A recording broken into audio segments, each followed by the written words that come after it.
Absolutely.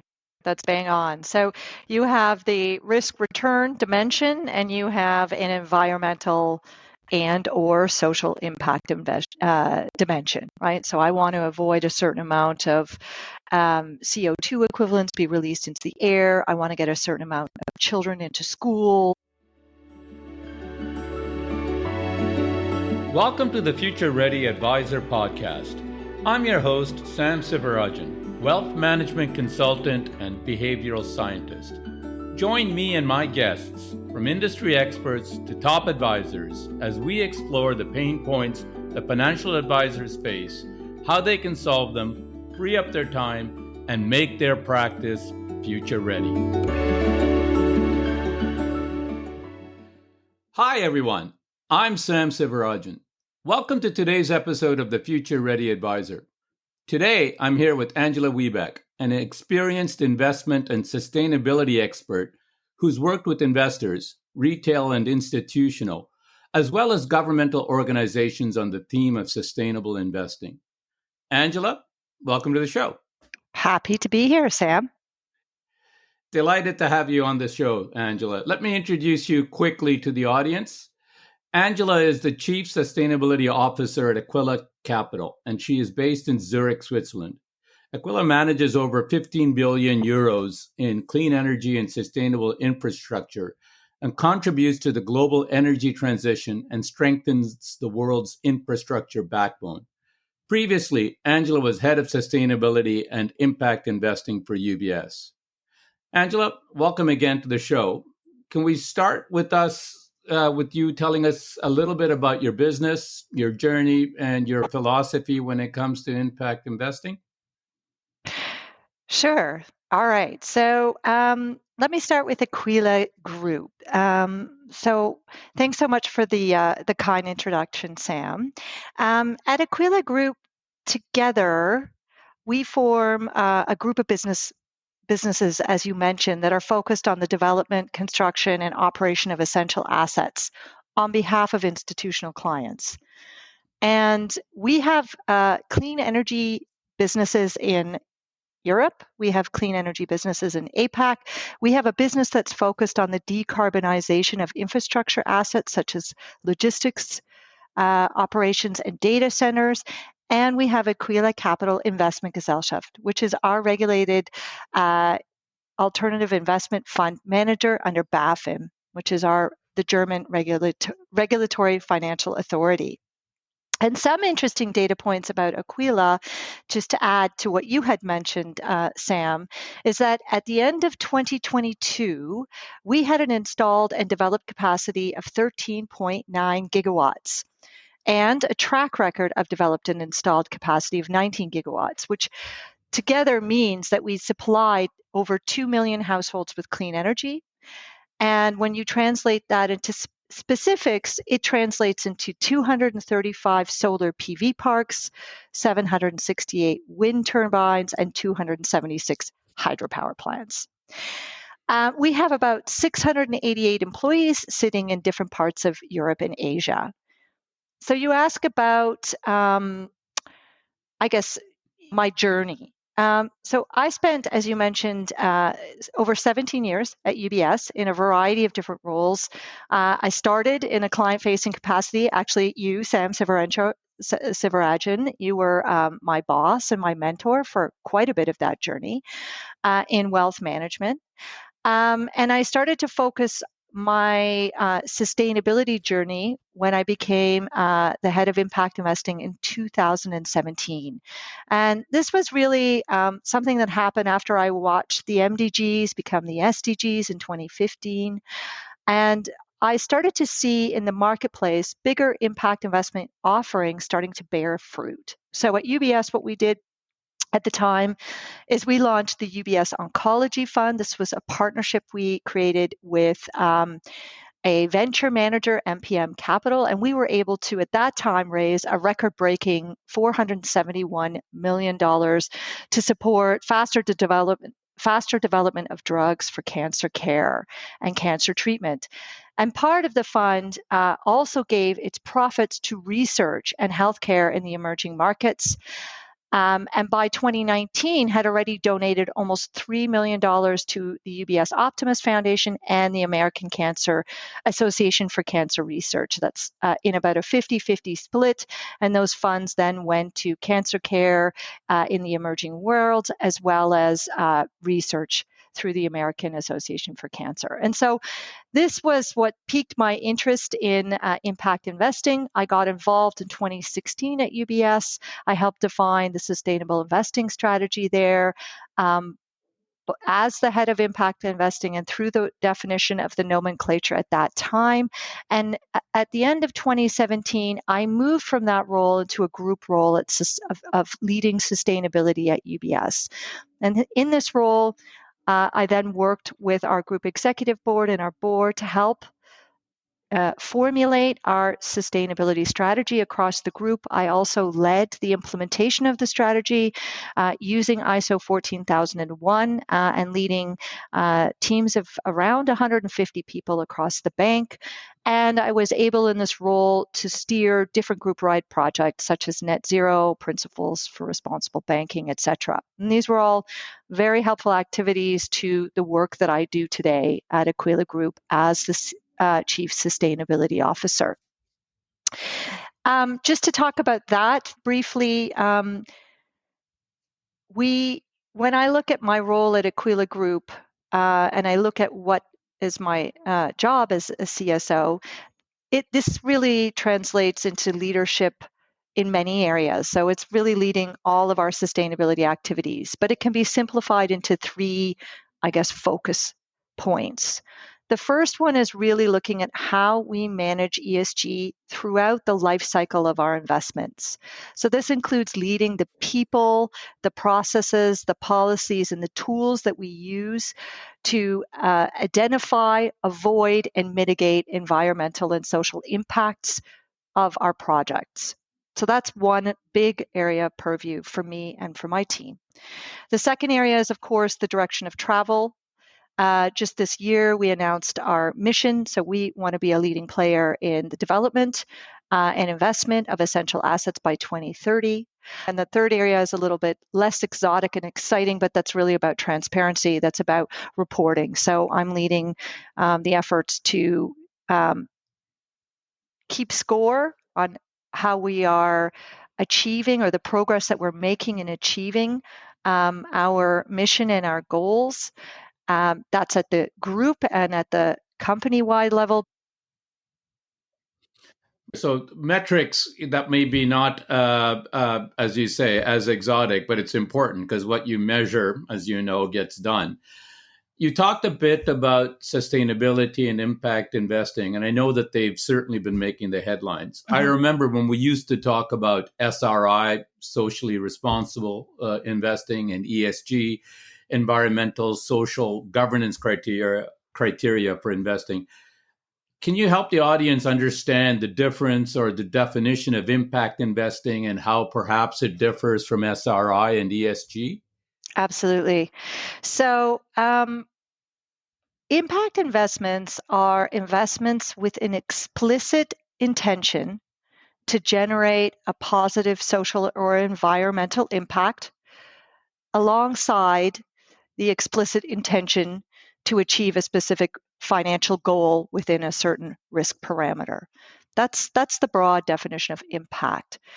And sustainable investing, or SRI, as you call it, socially responsible investing, this is more the broad umbrella category for all investment approaches that consider environmental, social, and or governance factors in decision making.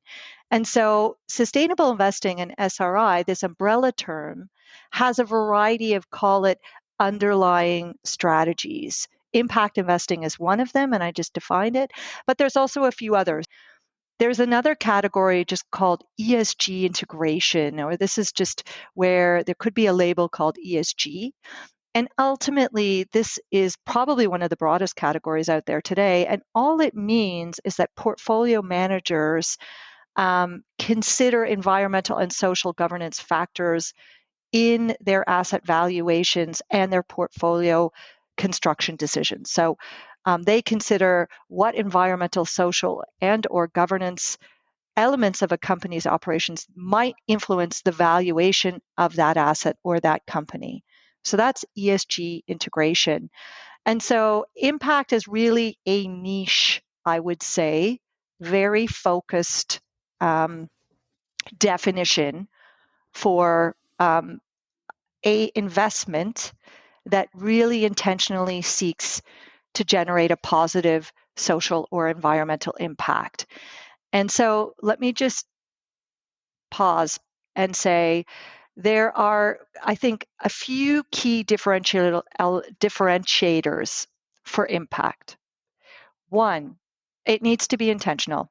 So it's explicitly stated in all pre-contractual documents, and there needs to be a goal linked to it, and the goal needs to be measured. So prospectuses need to define the environmental and or social goals within them, and that needs to be stated in a prospectus how that goal will be measured. The second thing that needs to happen in terms of for an impact investment to be actually an impact investment is it needs to be managed. And here there's a lot of work that's happened in the industry about how we can measure and manage impact. So, Angela, if I take a dumbed down interpretation of impact investing, and correct me if I'm wrong. So, obviously, as investors, you're looking at the return on your portfolio and the investments. As an impact investor, you have a second metric on the social side of things. Is that a fair, Sam's dumbed down definition of impact investing for the average investor? Absolutely. That's bang on. So you have the risk return dimension and you have an environmental and or social impact dimension, right? So I want to avoid a certain amount of CO2 equivalents be released into the air. I want to get a certain amount of children into school. I want to increase the efficacy of a certain healthcare program. So, yep, that's exactly what it is. I think the devil does, again, get into the detail and how one measures this. So I think here there has been quite a lot of work done across the industry to create some simple tools that allow investors and fund managers to measure and then manage the impact goals that they set out. And the aim here is not only to measure your impact on an annual basis, but it's also to use the information that you get from that measurement to optimize your impact going forward. That is the expectation, as you would when you make decisions as a investment manager to optimize your investments for a better return given a specific risk profile. And so, if I can expand on that a little bit, so you've got two metrics, which I think both make sense. Is there ever a scenario where there's a trade-off involved between those two metrics? And how does a manager make that decision? Yeah, I mean, this is the difficult holy grail, I think, for any investment manager or fund manager in this space. I think that ultimately you are always considering both risk return and impact in the same decision. But I think ultimately what managers tend to do is then they tend to keep in light the bigger picture of, and this is why again the measurement and management frameworks and a lot of really advanced players have proprietary measurement methods that they can use so they can really have real-time data to understand what are the implications of their investment decisions. But ultimately, it's a portfolio of holdings, it's a portfolio of assets, and I think then as an investment manager and a decision maker, one's always going to consider the trade-offs between the two, but managing hopefully for the whole portfolio, meaning you can optimize also at the same time both. That makes total sense. I mean, obviously, you're coming from Switzerland, and we've seen around the world extreme weather events that have been taking place over the last few years. So, are you seeing a different reaction from investors on this topic of impact investing, or making a difference from a climate perspective, having those other metrics? So let me just take a step back before I answer your question and just to mention that there are definitely different motivation factors, even in the institutional space, between different geographies or continents and even within countries. And to make that more concrete, big part of our institutional client base is sitting here in Germany, with where we have clients that have very deep and lengthy experience with alternative investments, but specifically in real estate and infrastructure investments. And these asset classes are often selected because of their portfolio diversification, risk return ratio, and inflation protection benefits. And so those are the primary drivers for those clients still to today. As they're selecting their fund managers in the RFP process, they very much care about the ESG capabilities and credentials of the fund manager, and that will be very much part of the due diligence process. But for them, it's still about diversification, risk return, inflation protection. Those are the primary drivers. Now, if we look at the international institutional client base, and specifically if we hone into some of the Nordic countries, and even going into APAC, if you look into Japan, there we see institutional clients that are considering not only the ESG competence of the fund manager, but they're very much looking at the climate mitigation properties of the investment offering. So here, obviously, tailwinds for this is, GFANZ, the Glasgow Financial Alliance for NetZero. We all know that there's over 130 trillion assets under management out there, with the commitment to bring the portfolios down to a net zero emission by 2050. So these players all need to add low carbon intensive investment allocations to their portfolios. So that's a rather long-winded answer to say that institutional investors are choosing infrastructure allocation, or specifically clean energy and decarbonization assets, for risk return reasons and for broader commitments to net zero. But the seasonal climate related events, I don't see those as big drivers, though as I say it, I can imagine that extreme weather events that we've been seeing this year, last year, and with increased temperature, I think we're reaching peaks every month and have been now for the past few months. I think this is a nice tailwind for investment decisions, financing decisions that are involving decarbonization and energy transition assets. I think you make an interesting point about risk return. And maybe I'm going out on a limb here. At least I've seen some policy papers, et cetera, from global players that maybe that in our definition of risk, from a portfolio point of view, that we need to think about the climate risk or carbonization risk. And one example I can see is that like places in the west coast of the U.S., for example, insurance companies are no longer willing to underwrite insurance. So they're taking in the climate risk or into their risk reward, or into the traditional risk reward metric. It's really, it's an observation, and I see your point that it's not cut and dried, and every investor, every organization is going to take a slightly different take on what their key objectives are, what the priorities of those objectives are. But is that a fair assessment, that perhaps increasingly we might see investors take a more holistic or broader definition of risk into consideration when they're making these risk return trade-offs? Absolutely. I mean, I think the insurance industry is at the forefront of evaluating climate related risks in their portfolios, and as you say, in their underwriting activities. And I think risk is still the big driver of this topic in investment decisions. And we see it, climate-related events, and we talk about weather, but we also see it with reputational risk, right? I mean, look at, greenwashing.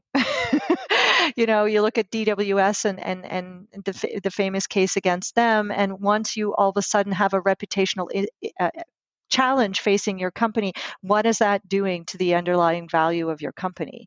And so this lens of what kind of risk is out there in terms of, whether it's climate or whether it's how you're treating your workforce or whether it's the processes that you have and how credible they are, the governance structure that you have, right, and your remuneration policies, attention to equality and how you treat your workforce and your suppliers. These are all really important topics that influence the underlying value or have the potential to influence either positively or negatively the underlying financial value of your asset, whether it's your company or a specific holding that you have in a wind farm or in a solar PV park. So it's absolutely the driving topic. It's having a bigger and bigger role. It's hard to quantify still. I think insurance companies really have very advanced methodologies to do that. And I know there are quite a lot of data providers trying to provide risk analytics out there. I think the understanding the impact of certain climate-related events, whether it's water rising or wind, or increased irradiation, what that does to the underlying asset underhand and at what point it reaches distress, those are areas that are still being developed. And I think in our industry that's a big topic that we need to work on developing further. That's great. We'll have to watch the space, as you say. It's a developing area and an important area. I might close on the one point. I think you made a really good observation. I always remembered ESG being positioned as this is a lens to look at companies, and the point is that companies that don't have a good environmental policies or social policies or governance policies, it's a leading indicator that there might be problems down the road that is going to impact valuation, whether it's losing clients, whether it's losing market share, whether it's lawsuits, etc. And I think you're cementing that point by saying exactly that. I think that we have to take a broader definition of risk. And as an investor, I think impact investing and others are taking a more broader definition of risk. But I think it's exciting to see how this has evolved over the last 20 years and perhaps how it's going to go over the next couple of decades.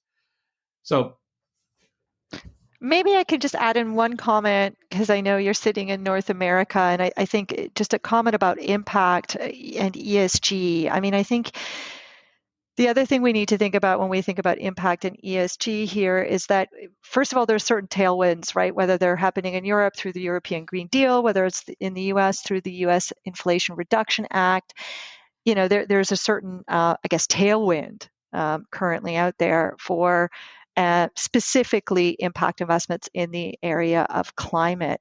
But I think another tailwind perhaps for impact in North America could be this polarization of this ESG, these words, these three letters. And you've seen, I'm sure, the climate stances, the punitive stances taken by certain states in the US against financial institutions for their climate-related policies and climate-related action plans. So, like West Virginia barring JP Morgan, Morgan Stanley, Goldman Sachs, Wells Fargo, BlackRock from their, supporting and participating in their treasury offering as a result of those climate activities.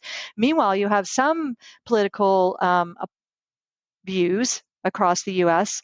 A little bit closer linked on the Democratic side, saying that these companies are not doing enough. So you see people, CEOs like Larry Fink, coming out and saying ESG is now a bad word, And I just wonder if that might be a tailwind for us to jump more into the very specific niche strategy called impact investment, where there is an explicit goal to do something positive and less room for confusion and all the definitions that are in between. Great food for thought, Angela. We're coming to the end of our podcast, so I have a few final rapid fire questions for you that I ask all my guests. So if you're ready, number one, professionally, what is the most important lesson you've learned over the years? Slow and steady wins the race. You'll love it. This is the mountain analogy, Sam. This is your analogy. Your career is like a mountain. You know, you need to have your path. The path will have different pieces of terrain and different climates and different requirements for technical capabilities along that long journey. You need to take some breaks. You need to pause. But you should never, lose your faith, I guess, for the goal that you've set, and just keep trucking, keep going. Don't get discouraged by temporary setbacks. I love it. Climb high and sleep low and switch back your way to success, right? Exactly. Number two, what is one practical tip that you would offer listeners keen on applying your insights? Learn as much as you can on the job. People ask me for courses all the time. And I think in your everyday, you can listen to podcasts like this one. You can do your research. You can read the newspapers. You can watch the news, inform yourselves. You can learn so much, but learn by doing. I think that's great. Both sides. I think we can always learn. The world is always changing. And no matter how much we think we know, there's always things you can learn. I learned a lot about impact investing and ESG today, for example. Number three, parting words of advice for listeners. I guess I'm going to just leverage what you said. Don't stop learning. Be curious. Read a lot. Ask questions. Try to learn something new every day, because the only certainty we have is change. And I think learning is the best way to prepare for that. Awesome. Angela, this has been great chatting with you all the way from Zurich. Lots of interesting cutting edge stuff. If listeners want to learn more about you or find out about your work, where do they go? Check me out on LinkedIn. I guess I tend to really post any research that we've done. We're launching a white paper shortly on lifetime avoided emissions scope 4. It's pretty cutting edge stuff. Very excited about that. Check me out on LinkedIn. I tend to post everything there. Otherwise, Aquila Capital, you can check us out there. You can see the work we're doing in that capacity as well. Awesome. Angela, thank you again for joining us today on the Future Ready Advisor. Thanks so much, Sam Savarajan, for having me.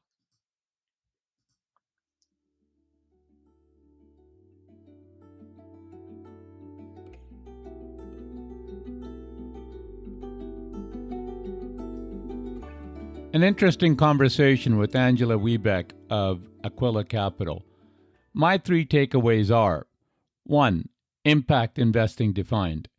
Angela explains that impact investing involves considering not only the financial return on investments, but also measurable social and environmental impact metrics. Investors aim to achieve positive outcomes alongside financial gains. It involves a dual focus on risk return and social or environmental impact. The key here, in my view, is that there is some other social metric that is being considered alongside the standard portfolio metrics. Number 2, geographic variations. Angela highlights that the motivation for impact investing can vary by geography. In some regions, investors are primarily driven by risk-return factors, while in others, they prioritize climate mitigation and broader commitments to net zero emissions, or at least for part of their portfolio. Geographic nuances play a significant role in investment decisions related to sustainability. This, in my view, is a function of local regulations as well as investor appetite. Number 3, broader definition of risk. Angela emphasizes that a broader definition of risk is emerging in the investment landscape. Beyond traditional financial risks, investors are increasingly factoring in environmental, social, and governance risks, as well as reputational risks. the evolving understanding of risk is shaping investment strategies. I've always believed that risk is a multidimensional metric. Impact investing just highlights other possible dimensions to investor definitions of risk. Thank you for listening to this episode of the Future Ready Advisor. Please be sure to subscribe to this podcast, and if you could rate it while you're at it, I would appreciate it. Visit samsivarajan.com, where you can download a behavioral coaching guide and find other resources. Join me in the next episode for more tips and tools to make your practice future ready.